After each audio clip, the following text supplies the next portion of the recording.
자, 여러분 교재 146페이지가 되겠습니다. 27번 문제 또 상당히 중요한 유형의 문제죠. 자, 27번 문제는 또 상당히 계산 문제로서 레일리의 소매 인력의 법칙이죠. 자, 이 레일리는 우리는 두 도시 사이에 위치하는 소비자에 대해서 우리는 이 상권에 미치는 영향력의 크기는 두 도시인 크기인 인구에 비례한다. 자, 인구에 비례하고 우리는 이 상권의 경계인 분기점, 이 분기점으로부터 거리 제곱. 자, 분기점으로부터의 거리의 제곱에 반비례한다. 자, 우선은 요 비례 반비례 요거 시험 문제 5번 출제를 했고요. 계산 문제는 4번 출제를 했는데, 자, 고객을 끌어당기는 힘, 유인력 또는 흡인력은 우리가 비례는 뭘로 간다? 분자로 가고 반비례는 분모로 와요. 거리 제곱의 반비례, 요거는 분모로 온다, 이런 얘기죠. 자, 그러면은 자, 우선을 한번 보면은 A 도시와 B 도시 사이에 C 도시가 있는데, 레일리의 소매 인력의 법칙을 적용할 경우에 C 도시에서 A 도시, B 도시로 구매 활동이 유인되는 비율은 얼마냐? 자, 그러면 우리가 A 도시로 몇 명 가느냐? 여러분, C 도시에서 A 도시로 몇 명 가느냐? 여기에서 상대적으로 B 도시로 또 몇 명 가느냐, 이죠. 자, A 도시 인구 유인비율은 A 도시 인구 45,000명에 우리가 비례를 하고, 거리 C 도시에서 A 도시의 거리 36km, 거리 제곱의 반비례. 자, B 도시의 인구 2만 명에 우리가 비례하고, 우리가 또 분기점으로부터의 거리 18km죠. 18km. 거리 제곱에 반비례를 합니다.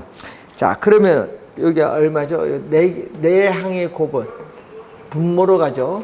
자, 36을 우리가 제곱시키면은 1296이 되겠죠. 곱하기 2만 명이 되겠고, 우리가 외항의 곱 18을 제곱시키면은 우리 324가 되겠죠. 324 곱하기 우리가 45,000명이 되겠죠. 자, 요것을 이제 계산을 이제 하면 되는데, 여기 얼마냐? 324에 45,000명 곱하고 우리가 2만 명, 1292만 명 곱하면 0. 우리가 5625가 나와요. 0.5625. 자, 그러면은 우리가 이 분수식을 이 비례식으로 우리가 나타내면은 A 대 B는 0. 우리가 5625 대 1이 되겠죠. 자, 0.5625 대 우리가 1이 됩니다. 자, 비례식으로 나타냈습니다. 자, 그러면 A 도시로의 인구 유인 비율은 요 두 개를 대주죠. 자, 대주면 얼마? 요거 0.5625에 1을 대준 1.5625에 A가 얼마? 0.5625를 차지하죠. 100을 곱해주면 퍼센트로 가는데 이게 몇 프로? 36%다. 그러면 나머지 B는 어떻게 돼? B는 100%에서 36%를 빼니까 얼마? 64%죠. 예? 100%에서 36% 빼는 64%는 B로 가겠죠. 그래서 정답은 1번이 정답이 되긴데, 자, 이런 유형의 문제 또 상당히 우리 중요한 유형의 문제가 되겠습니다. 예? 한번 잘 우선 확인을 좀 해두시기 바라고, 자, 29번 문제로 갑니다. 자, 29번은 레일리의 소매 인력의 법칙을 응용한 이 컨버스의 수정된 소매 인력의 법칙, 이 분기점 모형이죠. 자, 컨버스의 분기점 모형에 의하면 상권은 거리 제곱에 반비례하고 인구에 비례한다. 다음의 조건에서 A, B 도시의 상권의 경계 지점은 A 도시로부터 얼마나 떨어진 곳에 형성된가. 자, A 도시로 얼마나 떨어지냐. 그 X는 우리가 1 플러스 A 도시로부터 떨어질 때는 분모가 A 도시, B 도시죠. A 도시 인구, B 도시 인구인데 A 도시 인구는 16만 명. A 도시 인구는 16만 명. B 도시 인구는 4만 명. 자, 여기 분자는 A와 B 도시 간에 있어서의 거리를 나타내는데 거리가 얼마? 15km다. 예, 거리 15km. 자, 그러면 얼마죠? 요 루트 16분의 4는 4분의 1이죠. 루트 4분의 1은 루트 2분의 1에 제곱해서 제곱과 루트 없어지니까 2분의 1이에요. 그래서 1 플러스 2분의 1에 15km가 되죠. 자, 그럼 얼마? 2분의 3이죠. 2분의 3, 15km인데 분모 분자에서 여기를 분모를 1로 만들어주기 위해서 역수를 우리가 분모 분자 이렇게 3분의 1을 곱해주면은 분모는 어떻게 돼? 1이 되겠죠? 분모는 약분되니까 1. 그럼 얼마? 3, 5, 15. 그래서 10km가 구하고자 하는 정답이 되겠습니다. 자, 이 공식을 이용해서 이렇게 빠르게 한번 풀어볼 수가 있다.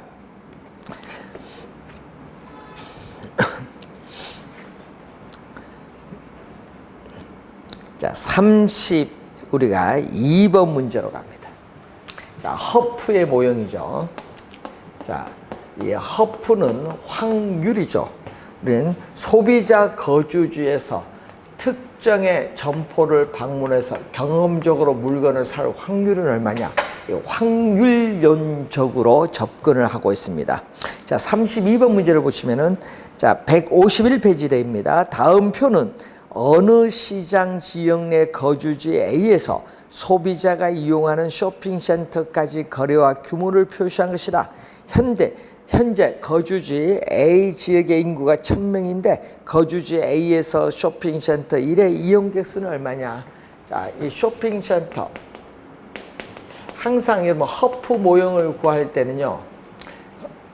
허프 모형을 구할 때는 항상 시장 점유율을 제일 먼저 구해야 돼요. 항상 뭐를 구해야 된다? 시장 점유율. 쇼핑센터를 1을 방문해서 경험적으로 물건을 살 확률, 시장 점유율을 먼저 구하는데 분모는 전체죠. 그래서 쇼핑센터 1은 1000제곱미터. 네, 거리는 5죠. 거리 5분. 거기서 공간 마찰계 수는 2이고 소요 시간과 거리 비례는 동일하다고 했어요. 그리고 이거는 1000제곱미터에 있어서 10분 거리 제곱. 구하고자 하는 A죠. 1000 거리 제곱. 자, 허프의 확률 모형에서 우리는 공간, 이게 중요하거든요. 공간 거리 마찰계 수가 2다. 자, 이 공간 거리 마찰계 수는 우리가 달라지는 값인데 2라고 하면은 여기 중력 모형을 적용해요. 자, 중력 모형을 적용했을 때 이 매장 면적에 또 우리가 매장 면적에 비례한다. 매장 규모. 자, 매장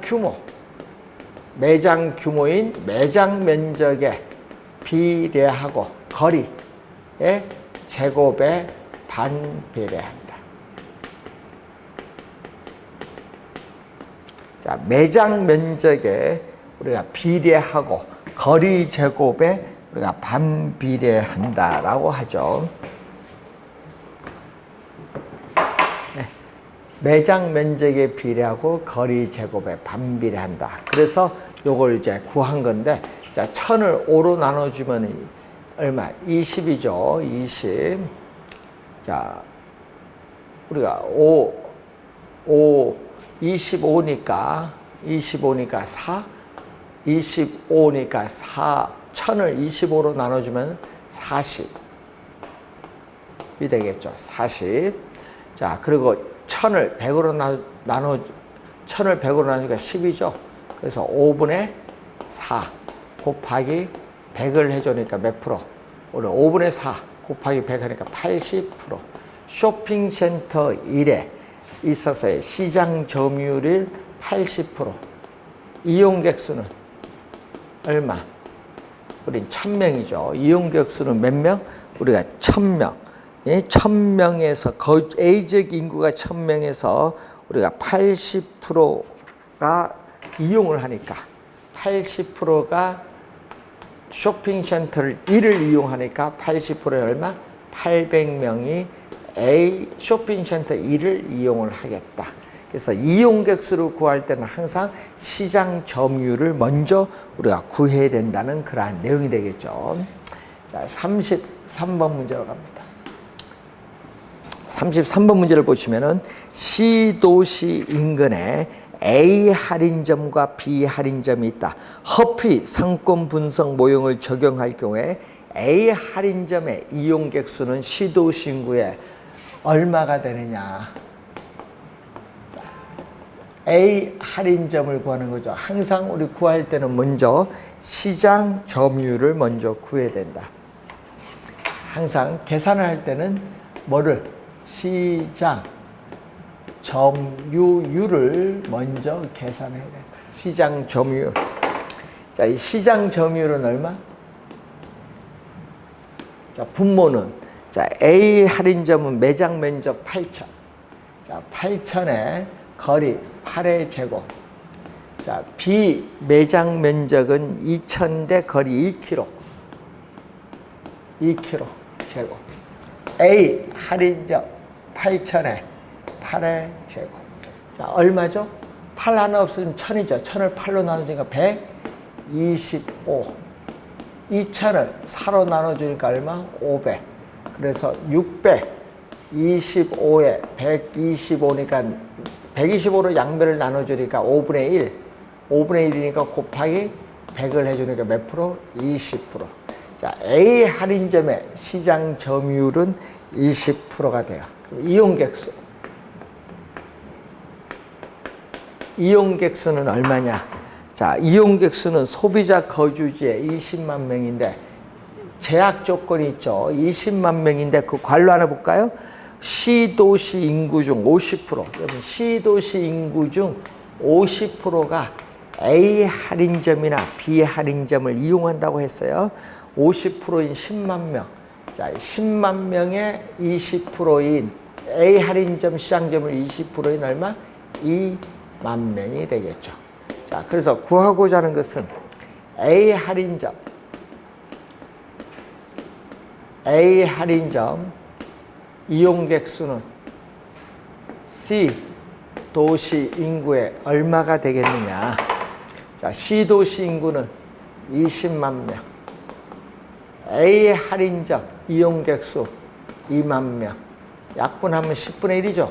곱하기 100을 해줬더니 몇 프로? 10%가 되겠죠. 따라서 2번 정답이 되겠습니다. 자, 우리가 4번 문제로 가겠습니다. 35번일까요? 35번 문제 풀게요. 35번 문제 154페이지. D도시 인근에 A, B, C 3개의 쇼핑센터가 있다. 허프의 상권 분석 모형을 적용할 경우에 각 쇼핑센터 이용객 수는 얼마냐? 단 거리 마찰 계수이고 D도시 인구의 40%, D도시 인구 60만 명의 40%가 위 쇼핑센터의 이용객이고 A, B, C 중 한 곳에만 우리가 쇼핑한다. 자, A 쇼핑센터. 하여튼 제일 먼저 허프가 나오면 항상 우리는 뭘부터 구해야 된다? 시장 점유율부터 구해야 된다. 항상 우리는 허프 모형 나오면 항상 시장 점유율. 자, A에 대해서 쇼핑센터 매장 면적 4,000. 자, A 쇼핑센터 매장 면적 4,000에 거리 10km, 거리 제곱. B 쇼핑센터 매장 면적 10,000, 거리 5km 제곱. C 쇼핑센터 매장 면적 2만. 거리 10km. 자, 이렇게 주어졌습니다. 자, 그럼 얼마죠? 4,000을 100으로 나눠주니까 얼마? 40. 자, 만을 25로 나눠주니까 400. 자, 2만을 100으로 나눠주니까 200. 그래서 600, 40에 40 돼서 16분의 1 곱하기 100을 해줬더니 6.25%가 나오죠. 자, A 쇼핑센터의 우리는 이용객 수는 얼마냐? 이용객 수는 자, D 도시에 60만 명 중에 몇 프로만 이용한다? 쇼핑센터는 40%만 이용한다. 24만 명이죠. 자, 이 24만 명의 몇 프로를 이용한다? 우리는 6.25%를 이용한다. 그러면은 이게 15,000명이 되겠죠. 자, 15,000명이 되겠고, 그러면 B 쇼핑센터는 자, B 쇼핑센터에서의 시장 점유율은 얼마? 전체 분모 640에 640의 가운데 요거 400이죠. 640에 400을 우리가 곱해주면은 40일 때는요 6.25인데 400이면 62.5가 되겠죠. 퍼센티지. 그래서 B 쇼핑센터의 이용객 수는 15,000명에 또 공 하나 붙이니까 15만 명이 되겠습니다. 15,000명에 공 하나 붙이면 되겠죠. 그럼 C 쇼핑센터 이용객 수는 자, C 쇼핑센터의 이용객 수는 얼마? 24만 명에서 15,000, 15만 합친 16만 5천을 뺐더니 16만 5천을 뺐더니 7만 5천 명이 24만 명에서 우리는 16만 5천을 뺐더니 7만 5천 명이 C 쇼핑센터를 이용한다. 따라서 1번 우선 정답이 되겠습니다. 자, 36번 문제로 갑니다. 자, 상권의 분석 방법에 관한 설명으로 틀린 것은 크리스탈레의 중심지 이론은 공간적인 중심지 규모에 따라 상권의 규모가 달라지죠. 그래서 고차원 중심지는 상권의 규모는 크고 저차원 중심지 편의점은 상권의 규모가 작습니다. 자, 컨버스의 분기점 모형은 두 도시 간의 구매 영향력이 같은 이게 포인트. 우리 분기점의 위치를 구하는 방법을 제시하고 중력 모형은 중심지 간의 상호작용보다 우린 중심지 형성 과정에 더 초점을 두고 있다 하니까 틀린 질문. 자, 여러분이 중력 모형은 중심지 간의 상호작용에 초점을 두고 우리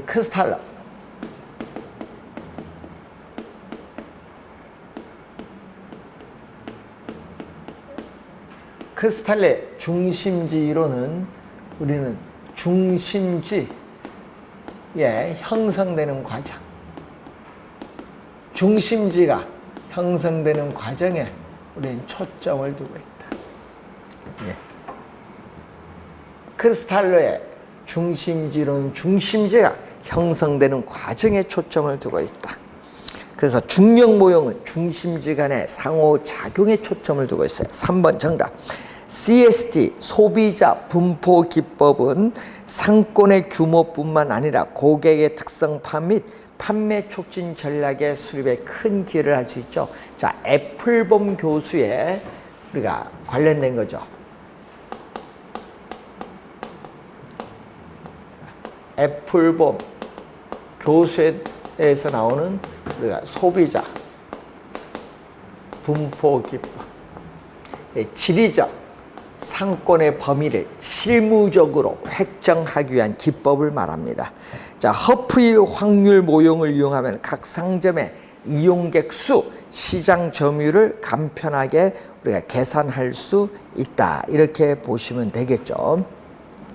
자, 30 관련해서 우리가 157페이지에 38번 문제로 가겠습니다.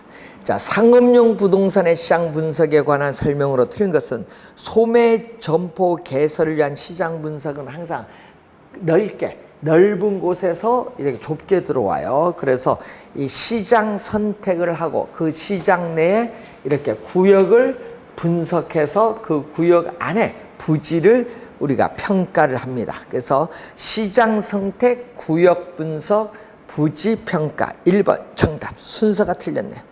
통계적 분석 방법은 기존의 통계를 분석해서 시장의 지역성을 포착을 하고 그 지역성을 기초로 상권의 특성을 추계하는 방법을 말하고, 상권을 추정하는 기법에는 실제로 조사하는 방법, 2차 자료를 이용하는 방법, 통계적 분석 방법 등이 있습니다. 자, 수정된 허프 모형에서 고객의 구매 확률은 상업지의 매장 면적, 상업지로의 도달 거리에 의해서 결정이 되죠. 자, 체크리스트법은 매출액과 비용에 영향을 미칠 것으로 예상되는 다양한 요인들을 나열을 해서 이를 토대로 전문가적인 경험에 의존해서 시장 내 대한 부지를 체계적으로 비교 평가하는 방법으로서 우리 간편하게 우리가 구하는 방법이 되겠습니다. 자, 그래서 정답은 우리 1번 지문이 정답이 되겠죠. 자, 42번 문제로 가겠습니다. 자, 네일리와 허프 모형이 상당히 중요합니다. 계산 문제. 자, 베버의 공업 입지 이론에 관한 설명으로 틀린 것은 총 운송비 관점에서는 원료의 중량과 제품의 중량을 비교하고 거리를 고려해서 비용 최소화 입지를 우리는 찾을 수 있습니다. 최소 비용으로 제품을 생산할 수 있는 곳을 최적 입지 이론으로 본데, 기업의 입지 이론이죠. 자, 알프레드 베버. 자, 알프레드 베버는 이 비용이 최소가 되는 지점에 공업이 입지해야 된다고 주장을 하는데, 이 베버는 수송비, 인건비는 노동비용, 임금을 얘기하죠. 이 집적에 따른 이익 중, 뭐를? 수송비를 가장 중시 여긴다. 이 수송비를 가장 우리 중시를 하면서, 수송비는 원료와 제품의 무게, 원료와 제품이 수송되는 거리에 의해서 결정된다고 주장을 하고 있습니다. 자, 그래서 수송비를 가장 중시하고, 이 기업은 수송비, 인건비, 집적 이익의 순으로 각 요인이 최소가 되는 지점이 아니죠. 자, 항상 주의를 해야 될 부분은 얘기죠.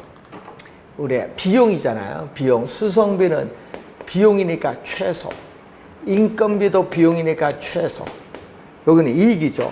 집적에 따른 이익이니까 여기는 뭐죠? 최대가 되는 지점에 있지. 틀린 지. 자, 등 비용선은 최소 수송비 지점으로부터 기업이 입지를 바꿀 경우에 이에 따른 추가적인 수송비 부담액이 동일한 지점을 연결한 곡선을 등 비용선이라고 하죠. 그래서 여러분이 4번이 우선 틀린 지문이 되겠습니다. 자, 우선 잘 기억을 해 두시기 바라고요. 자, 그러면 여러분 우리가 6번 문제 한번 보도록 하겠습니다. 자, 입지, 개수에 대한 얘기죠. 자, 어떤 지역의 특정 산업이 전국의 동일 산업에 대해서 어느 정도 특화되었는가를 측정하는 지표인데, 분모는 항상 전국입니다. 분모는 전국. 그래서 전국의 전체 산업 고용자 수에 대해서 전국의 특정의 I 산업 고용자 수가 차지하는 비율. 자, 그리고 특정 지역이죠. 네. Z 지역. 특정 지역에 있어서 전체 산업의 고용자 수에 대해서 I 산업의 고용자 수가 차지하는 비율. 자, 이 수식을 가지고 우선 계산을 해야 되는데, 자, A 지역. 자, A 지역에 있어서 우리 Y 산업, 그리고 B 지역에 있어서 X 산업을 구하라. 자, LQ는 자, 전국 얼마죠? 전국 전체 맨 오른쪽 전국 전 지역 고용자 수 합계 얼마 맨 밑에 칸 400. 그래서 우리는 Y 산업 160. 자, 전국에 400에서 B지역에 있어서 X산업 240에 대해서 A지역 전체 200, B지역 전체 200에서 A지역의 Y산업, A지역에 있어서의 Y산업은 얼마? 100명. B지역에 있어서의 우리가 X산업은 140이 되겠죠. 자, 그러면 얼마냐? 요거 2분의 1이 지네요. 2분의 1, 4, 16, 10분의 4. 그러니까 얼마? 8분의 5죠. 8분의 5가 되니까 8분의 10이니까 4분의 5. 1.25가 되겠죠. 우선 1.25가 우선 나옵니다. 자, 그래서 1.25가 우선 나오는데 A지역의 Y산업, 여기 니은이죠. A지역의 Y산업, 니은은 1.25가 나오고, 또 기역은 얼마냐? 자, 0 하나 없어지고 10분의 7, 0 하나 없어지고 4, 6, 24, 10분의 6이 되겠죠. 그래서 6분의 7 돼서 6분의 7은 약 1.17 정도 우선 나오네요. 그래서 기역은 우리가 1.17, 2번이 정답이 되겠죠. 자, 이렇게 입지계수 구하는 내용을 우선 또 잘 이렇게 확인을 한번 잘 해보시면 되겠습니다. 자, 47번 문제로 갑니다. 전국에 2개의 도시와 3개의 산업만 존재한다고 가정할 때 입지계수에 관한 설명을 우리가 묻는 거죠. 47번 문제인데, 그래서 전국 맨 오른쪽 전국 우리가 관련해서 제조업, 금융업, 부동산업에 있어서 A, B를 묻죠. 자, LQ는 자, 전국은 얼마? 3,000명. 전국은 10,000명이네요. 전국은 10,000명에서 자, 10,000명에서 얼마? 전국에서 제조업 4,000명. 4,000명이니까 얼마? 10분의 4. 여기도 10분의 4에 대해서 A 도시는 1,000명에서 얼마? 300명. B 도시는 3,000명에서 1,200을 차지하죠. 자, 그럼 요거 10분의 3이니까 40분의 30, 0.75. 요건 얼마? 우리는 공두개 없어지죠. 3, 10, 3, 4, 10분의 4, 10분의 4니까 얼마? 1. 자, LQ는 자, 전체 10,000명에서 금융업 얼마? 5,000명을 차지하니까 2분의 1. 자, A 도시는 1,000명에서 500명. 자, 1,000명에서 500명이니까 또 2분의 1이니까 1. 그건 3,000명에서 1,500이니까 또 2분의 1이죠. 또 1. 자, 부동산업에 LQ를 봤더니 또 10,000명에서 1,000명. 10분의 1. 자, 분모는 10분의 1. 분자는 얼마? 1,000명에서 200. 1,000명에서 200이니까 5분의 1. 여기 5분의 10 해서 2가 되겠고, 여기는 얼마죠? 3,000명에서 300. 10분의 1이 되죠. 자, 그러면은 어떻게 돼요? B 도시의 제조업은 A 도시 부동산업보다 입지 개수가 낮다. 높다가 아니라 낮다. 1번 틀렸고 A 도시의 부동산업은 B 도시의 금융업보다 입지 개수가 높아요. 낮다 하니까 또 틀렸고 A 도시의 제조업은 B 도시의 부동산업보다 입지 개수가 높다가 아니라 낮다. 틀렸고 A 도시의 부동산업은 B 도시의 부동산업보다 입지 개수가 높다. 낮다 하니까 틀렸죠. 5번 정답. A 도시 금융업, B 도시 금융업 입지 개수는 1로서 같다. 그래서 5번 정답이 되겠습니다. 자, 이렇게 입지 개수 이런 건 좀 시간이 걸리죠. 자, 이런 유형의 문제가 또 출제 가능성은 좀 높다. 이렇게 좀 우리가 봐두시면 되겠습니다. 자, 그리고 50번 문제로 갑니다. 168페이지에 다음에서 설명하는 도시 공간 구조 이론을 묻죠. 미국의 도시 사회학자인 버제스가 주장했고 도시의 공간 구조 형성을 침입, 경쟁, 천위 등의 과정으로 설명하고 도시의 공간 구조를 도시 생태학적 관점에서 접근한 학자가 바로 우리 1925년에 나타난 버제스. 예? 동심원 이론. 버제스는 미국 시카고 대학의 도시사회학자로서 미국의 시카고라는 도시를 대상으로 나타나죠. 자, 그래서 2번이 정답이 되겠고, 자, 169페이지에 51번 문제 가면은 동심원 이론에 관한 설명으로 틀린 것. 공간 형상을 도시 생태학 관점에서 설명하고자 하였고 1920년대 독일의 도시를 대상으로 분석하는 것이 아니라 아까 뭐를 대상으로? 미국의 시카고라는 도시를 대상으로 분석했다. 그래서 틀린 지문 2번 정답. 3번 도시사회학자인 버제스가 제시한 이론으로서 거주 지역의 변화와 사회적 공간의 구조적 특성에 대해서 고찰한 이론이고 도시 내부의 기능 지역의 분화의 양상을 동심원적으로 나타냈다. 동심원적으로 나타냈고 자, 52번처럼 우리가 도시의 정치, 경제, 문화의 중추적인 시설을 우리는 집적되는 것을 우리는 중심 업무지고 이게 핵심이거든요. 핵심. 그래서 52번은 우리가 3번이 정답이죠. 중심 업무지구에 대한 설명이 되겠습니다.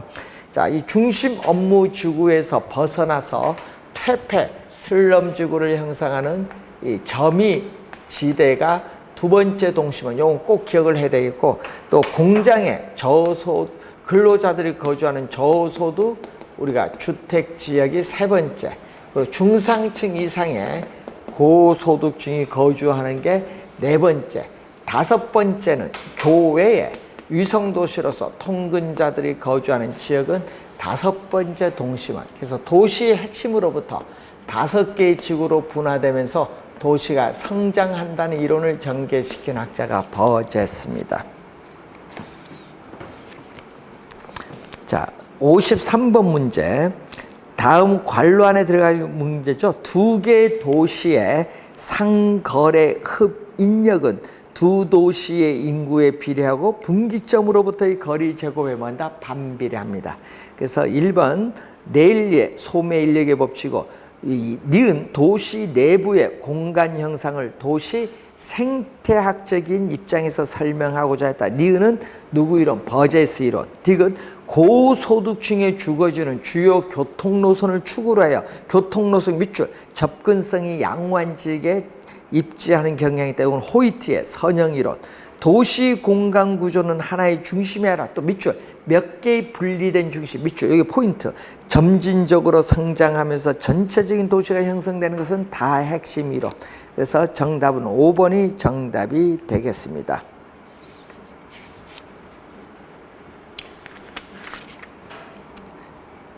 자, 55번 문제로 가면은 자, 동질적인 토지 이용은 우리가 도심에서 이렇게 시작이 되는데 이게 뭐를 따라서 우리는 교통망을 따라서 확산이 이렇게 되는데 그 모양이 이렇게 무슨 모양을 띠고 있다? 부채꼴 모양을 띠고 있다.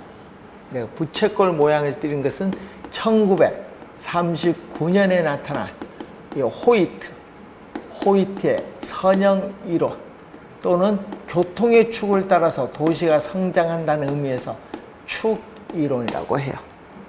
자, 그래서 55번은 2번이 정답이 되겠습니다.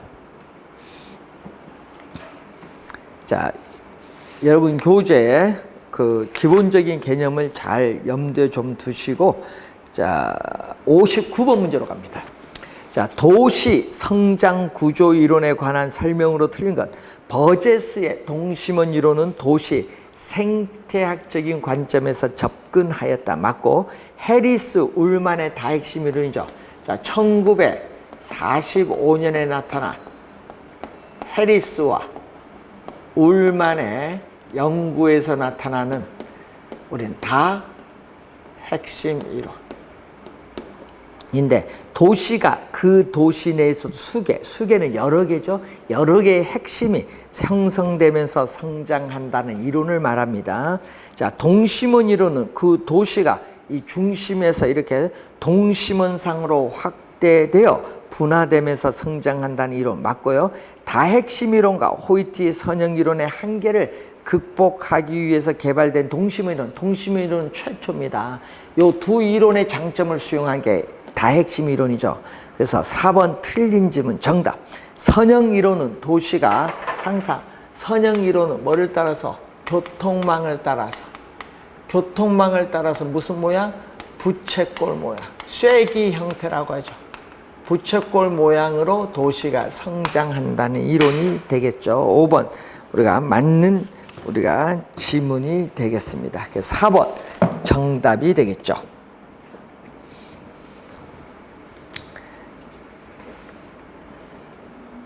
자, 62번 문제로 갑니다. 도시의 공간구조 이론에 관한 설명으로 틀린 것은 동심원 이론은 버제스에 의해서 연구된 것으로 도시 성장 내지 확대 과정을 생태학적인 측면에서 접근하였습니다.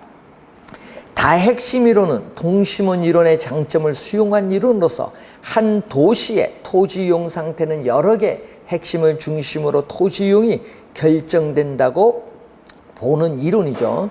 자, 선형 이론은 호이트에 의해서 주창된 것으로 도시의 주거 공간 구조는 교통축을 따라 부채꼴 모양의 선형 구조를 이룬다는 것을 말합니다. 자, 동심원 이론에 의하면은 통근자 지대는 상공업 기능과 주거 기능이 혼재하는 이른바 황혼지대. 황혼지대는 바로 요 점이지대입니다. 황혼지대는 바로 점이지대. 그래서 이 4번이 틀린 지문이 되겠죠.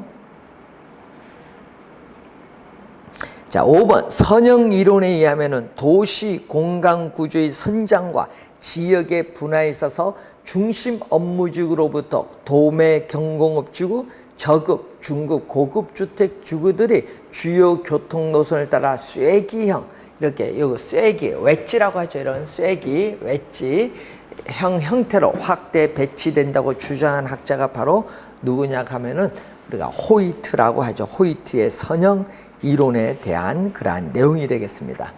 자, 여러분이 학자들의 견해가 상당히 중요한데, 자, 우리 상권 분석 모형. 자, 상권 분석 모형에서 최초 이론이 레일리예요. 그래서 레일리 계산 문제 중력 모형 개념 기억해 두시고, 그리고 우리가 허프는 확률론적으로 접근한다. 확률적인 상권 분석 모형, 또 계산 문제 좀 주의해 두시고, 자, 그리고 우리 관련해서 우리 도시 내부 구조로는 버제스, 호이트, 해리스 울만의 이론인데, 요 내용을 중심으로 우리가 원래 상권 분석 모형, 지대 모형을 묶어서 또 출제 가능성이 높다.